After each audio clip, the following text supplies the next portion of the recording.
Okay, can we start? Yes, sir. So, have you gone through the land reforms? Yes, sir.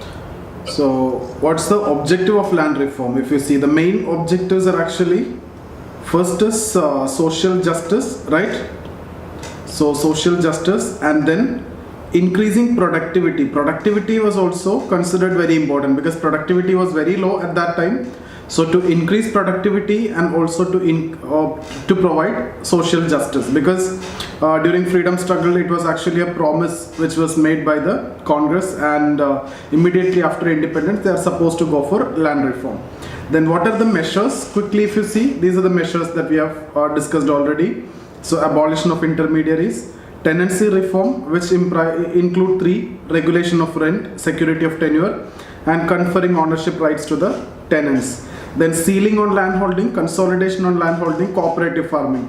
So these three, if you look, it is mainly for enhancing the productivity. And these two, if you see, maybe this also to provide social justice aspect. Okay, so that's about the land reform. So I've given here some introduction is there. So we are actually moving towards this factors, problems in implementation. In fact, these problems also we have discussed briefly, but we are more interested in this part, consequences or the impact of land reform. But before that, let's quickly go through this PDF.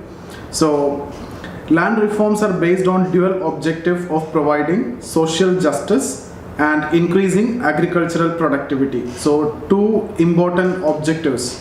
Social justice was seen in the context of land distribution, removing exploitation. That's what abolition of intermediaries. Okay, land distribution, you can see ceiling on land holding. So these two, right? So ceiling on land holding and abolition of intermediaries, and this also are considered as part of social justice. Productivity was visualized in terms of improving motivation of the peasant. How you're improving the motivation of the peasant? By giving land to the peasant.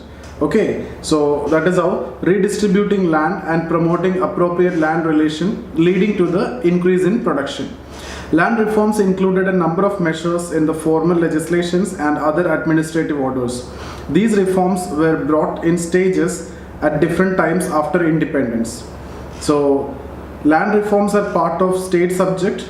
The center lays down broad direction in the form of central legislation, but the actual measurement were to be taken by the state. So all these things I have already covered in the previous session. So next is actually factors. Okay, so what are the factors in the implementation of land reform, or the problems in the implementation of land reforms? We have discussed it. I'm going to make it formal here. Various factors have limited the implementation of land reforms in India.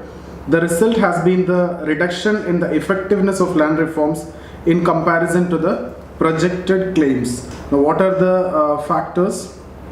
Firstly, socio-cultural factors like traditional sentiments of people towards their land, right? Especially when we talk about which reform, this one, consolidation of land holding. I've told you traditional, because consolidation means different plots you have. You can get a compact plot if you give all these, right?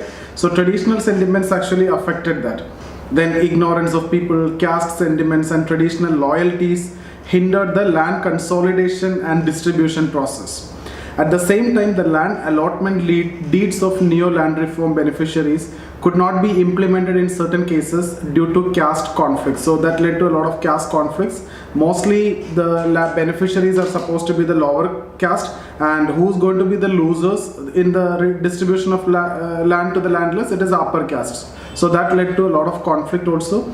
Even in certain cases, the beneficiaries never dare to cultivate in the land, and the traditional right continued. For example, from the upper caste, okay, from Brahmins, the land got transferred to the lower caste, maybe the Dalits, okay, but this person was never dare to cultivate even after getting the legal rights, because in his mind it is printed that this guy is the owner. Okay, so that was the traditional right actually continued, and even though legally it was transferred, the other person continued to exercise the dominance. Due to these problems in Bihar, the consolidation process was continued in 92 and Karnataka discontinued in 91. So you don't want to write like this. You can say due to these problems, the consolidation process were discontinued by various states. Okay. So similarly, caste differences came in the way of implementation of cooperative farming. So cooperative farming means, you know that, so number of people will pool the land together. But here, since these A, B, C are from different castes, they are not ready to pool the land. So they cannot get the benefit of economies of scale. Okay, so that is what we have discussed already. The legal factors. Okay, these are a common factor. Improper implementation of legislation, loopholes in law. So any law, there is a loophole. Okay, frequent judicial intervention and expensive and time-consuming judicial system favored the interest of the landowners and proved counterproductive for the beneficiaries. This problem was compounded by widespread poverty and illiteracy. These bottlenecks could be seen in virtually all legislations. Example, in the case of tenancy laws, the burden of proof for proving the tenancy is with the tenant. So tenant have to go and prove that he is a tenant, then only you will get the benefit. And doing that, it need a lot of effort, right? Khusro in his study in 1959 found that the forceful eviction of tenants took place in the name of voluntary surrenders due to the absence of recorded rights. So similarly, loopholes in the Land Ceiling Act led to Binami transactions. You can see a lot of Binami transactions and proxy transactions. So Land Ceiling Acts also face problems on account of constitutional provision. Now, politico-administrative factor. Non-conviction among the bureaucracy and political leadership is considered to be the major cause behind improper implementation of land reforms in certain states. This factor has compounded by caste affiliation, vote bank politics, and widespread poverty and illiteracy. Due to this, the beneficiaries were inadequately protected and enough efforts were not done to honor the allotment deeds of the beneficiaries. Apart from this, faulty credit mechanism further reduced the attractiveness of land reform in the eyes of the beneficiaries. In the case of West Bengal, political leadership played a significant role in the success of land reform implementation. So we have already discussed about this particular program, Operation Burga, right? So the village officials went to the village directly and they identified the sharecroppers and they have extended the benefit to sharecroppers, and that's the reason why the tenancy reform was so highly successful in West Bengal, whereas in other states like Bihar, UP, MP, the implementation suffered. Now let's see the consequences. So when we discuss about the consequences, whether it is land reform, whether it is green revolution, whatever it is, you will be discussing in sociological point of view. We are not concerned about economy, or we are not concerned about political consequences, although we will write that because all these will come in social consequence. But still we are more focused in, family. What is the impact on family? Okay, you need to talk about migration. Okay, you need to talk about the caste system. You need to talk about what happened to the traditional obligatory relation to the modern contractual relation. Okay, is there any change? You can talk about politics also, how there is a change in land reform and politics. Okay, then apart from this, you can talk about problem of aged, problem of women. All these aspects could be brought into your answer so that it will become sociological. Okay, so consequences of land reforms. Land reforms are considered a significant development so first what you need to do, I'm not writing that here, first you need to try to write about the positives of land reform. Okay, so obviously after writing the positives only, you know what the positives you need to write from the previous discussion. Okay, so now you can write the main consequences, sociological consequences. Land reforms are considered a significant development which led to tremendous implication for virtually all aspects of agrarian social structure. For example, Jajmani system. How is it going to affect Jajmani system, joint family, class, caste, everything we will discuss. Firstly, impact on family. Land reform accelerated the tendency of fission. We discussed about the process of fission, right? Fission and fusion. So joint family now going to be fissioned into nuclear family. Okay, especially because ceiling on land holding was there, so a family could have this much amount of land. Because of that, let's say joint family can hold 100 acre of land. What will happen, or one family can hold 100 acre of land, this joint family might be having 10 parental group or 10 couples will be there. So what they do, if there is a provision that they have 100 acre of land, but if the law saying that 10 acre is what a family can hold, okay, what will happen? This family will split into nuclear family, and each family will hold 10 10 10 like that, so that they can save the issue of losing the land, and that is one of the loophole. And because of that only in India nuclear family actually emerged. So the ultimate reason for emergence of nuclear family in India is not industrialization, is not modernization, is not migration, it is actually land reform. Okay, so the main reason for emergence of nuclear family in India is actually land reform. So this has to be highlighted. So that is the first point. So joint family fission. So what happened when nuclear family is there? If it is joint family, who will be the authority? The eldest member, the karta, right? Now this guy is losing the significance. So karta will lose his significance. So division of land among the members eroded the authority of karta, leading to increase in conflicts and subsequent breakages of joint family. The whole process was aided by the increase in population also. So I hope you understood that. Second, rural inequality. It is said that due to land reforms, inequality is increased. Due to division of land and population pressure, the cultivation become financially unviable, leading to sale of land and taking up the labor work and other jobs. So what happened is those who got the land also, even because of the unavailability of credit mechanism, okay, and also financially unviable production process or the cultivation process actually forced them to sell their land to the big farmers. Okay, so especially after Green Revolution, this difference, the relative difference is so high, because if you have land in large scale and investment in large scale, then only you can generate more output. Okay, so that relative difference was so high, especially after Green Revolution. So you are forced to, the small people cannot survive, so you are forced to sell, and you will automatically become landless laborers, and that resulted in actually inequality.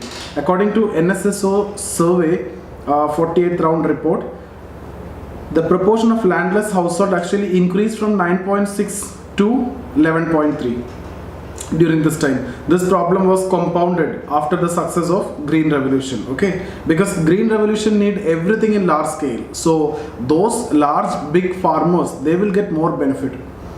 Now, impact on agrarian classes.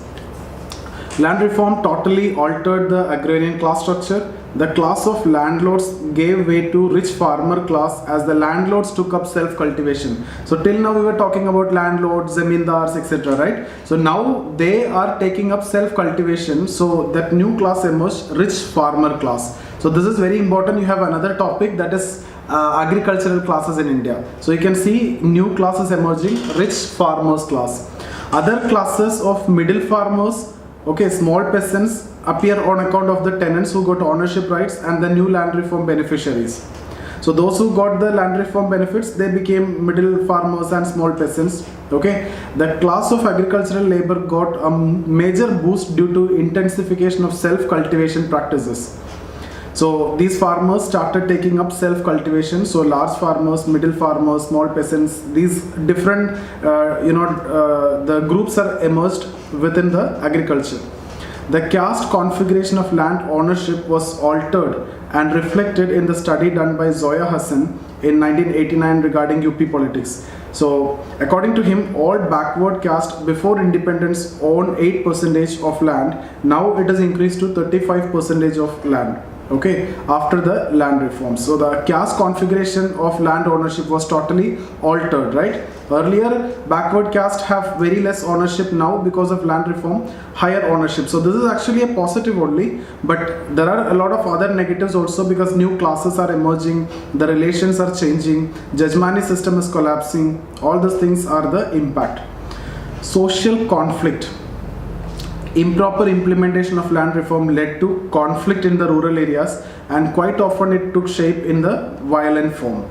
These conflicts were mainly due to dissatisfaction from the part of lower caste and unwillingness among the upper caste to give their land. So why dissatisfaction from the lower caste? Because they want land. Why what is the unwillingness? Because upper caste don't want to give the land. Obviously their interests are contradictory. So when we talk about conflict, we are talking about two group and we are talking about contradictory interest, and that you already know from Marxian writings, right?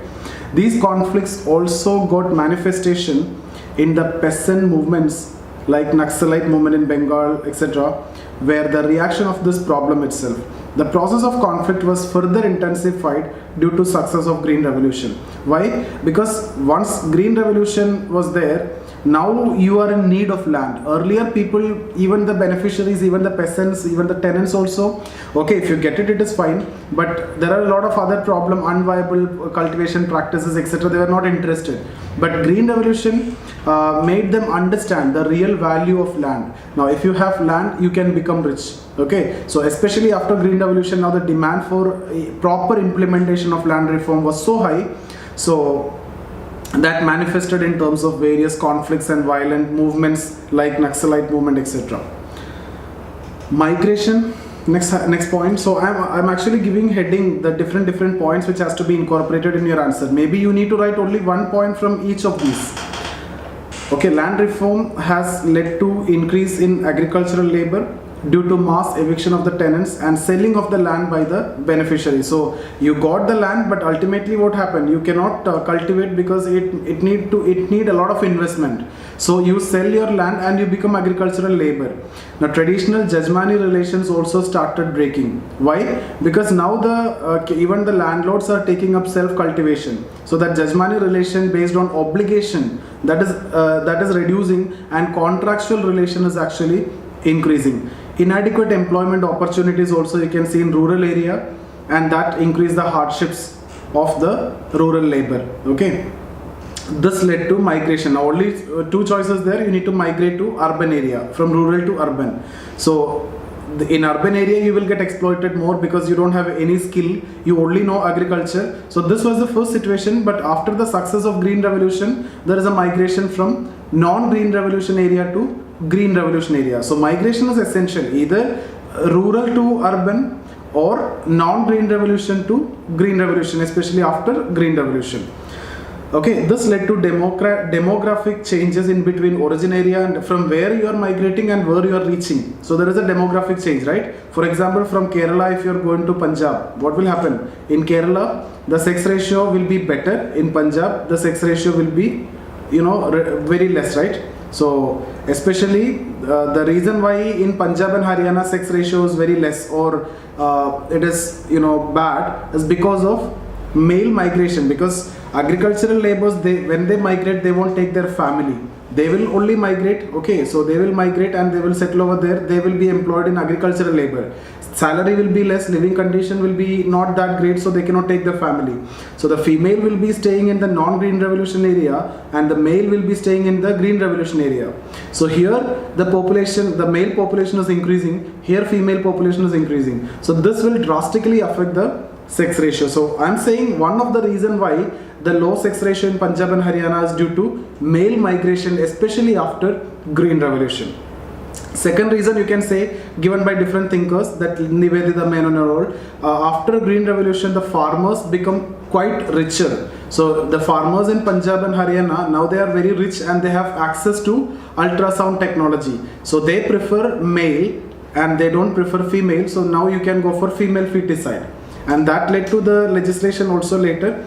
Okay, so PCP and DT Act and all. So this is, anyway, Green Revolution have impact on sex ratio, either due to migration or due to affluence. They now got access to ultrasound technologies because they have more money now. Okay, like that. Now the impact, so you can write the impact on sex ratio also. That is sociological. And impact on women also you can write if you want. You can say that led to feminization of agriculture in the, for example, non-Green Revolution area, even at smaller scale agricultural activities will be taken, right? So now male population is migrated. Now who is there to take up this agriculture? It is a female. So that led to feminization of agriculture in the non-Green Revolution area. Okay, so you can write all those things that led to feminization of poverty. Okay, feminization of agriculture in the non-Green Revolution area. Problem with sex ratio in the Green Revolution area. Now impact on caste system. Land reforms led to the emergence of strong middle peasant caste group. These castes were traditionally agriculturalist and benefited the most from allotment of land either under Tenancy Act or under Sealing Act.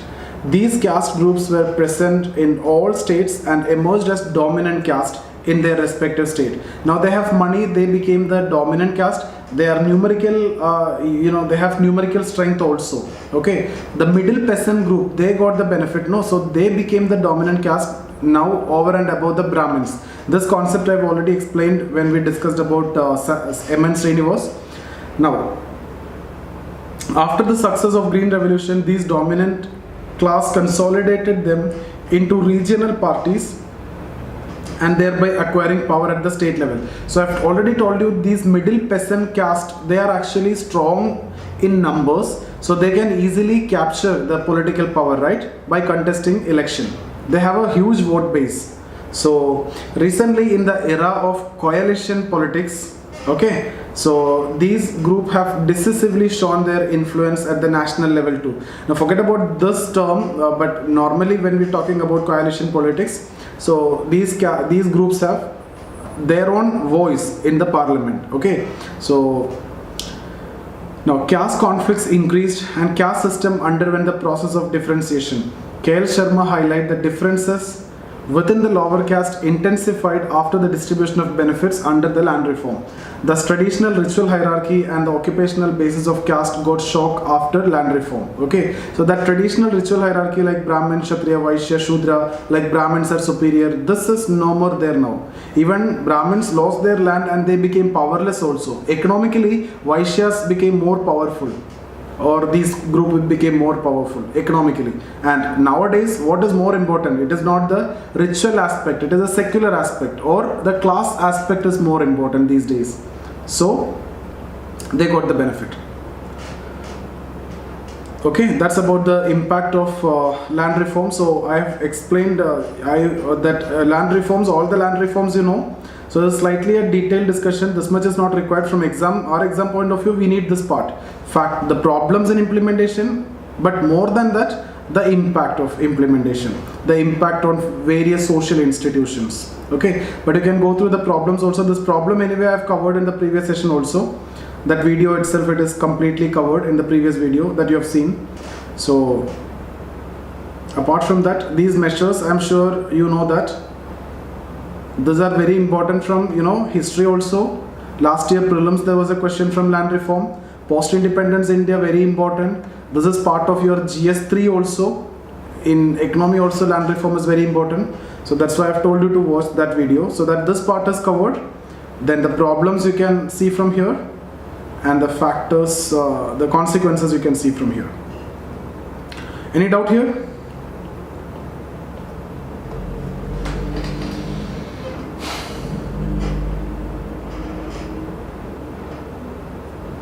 Can we No, sir. Okay.